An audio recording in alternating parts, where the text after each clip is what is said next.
Congressman Stubbe, thank you so much for joining us. I saw an amazing interview. We're glad you're here because there's lots to discuss. I saw an interesting interview with someone who lives in Sarasota. She said she lives on the 3rd floor. She was worried about getting out. She lives a mile from the beach. That's how bad the water was. She said it looked like whitewater rafting. When you hear stories like that, I'm curious about what the conditions are now and what do you need now? Conditions now, obviously, the storm surge has receded. We cannot, locally, there's a bridge going out to Lido Key that's damaged.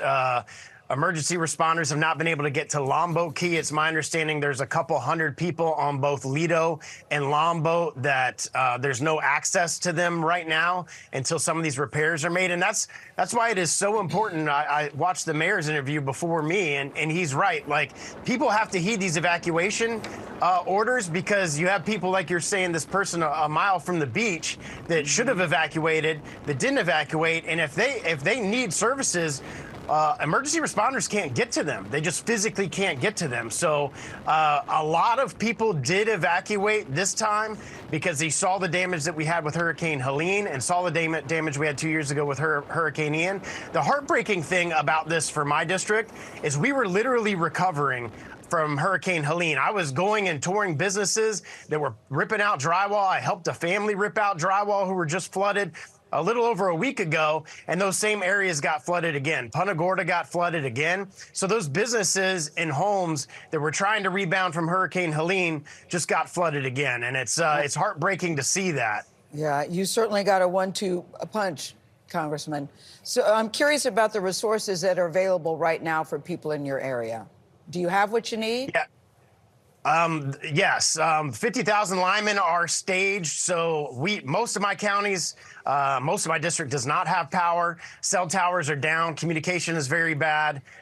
So we've got 400 National Guards staged in Sarasota at Riverview High School. They've been activated. Now that the winds have died down, emergency responders can get to where they can get to. Linemen can get to where they can get to. But I will tell people it's going to take time for power to get restored and for things to get back to normal because we have so many people without power.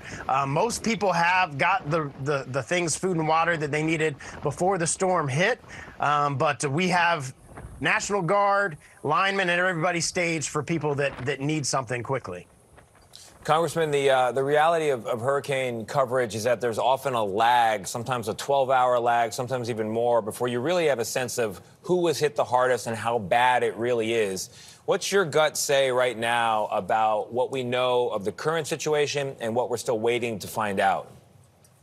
Yeah, so my district got hit with the eye. So the eye was from about like Siesta Key down to Venice. So we got the worst of the wind. The eye went over my house, so it was blowing at 100 miles an hour north, and then you get to the eye, and then as the eye passes, it was blowing to 100 miles an hour to the south. So Sarasota probably got the highest wind damages. You saw 102 miles per hour that were recorded at the Sarasota-Bradenton Airport. South of us, though, got the worst of the storm surge. So Charlotte County, Punta Gorda, North Fort Myers, that area that had been flooded during Hurricane Ian, and Punta Gorda that was flooded in Hurricane Helene a couple weeks ago got flooded again. So there's going to be a lot of trees down, which means a lot of power lines down, which means it's going to take a while to get that power back. In Sarasota County, in Charlotte County, they got much more of the storm surge on the coastal areas. We didn't see as much rain with this as we did with Hurricane Ian 2 years ago. It's not as bad of flooding as we have seen with Debbie and some of the other storms recently.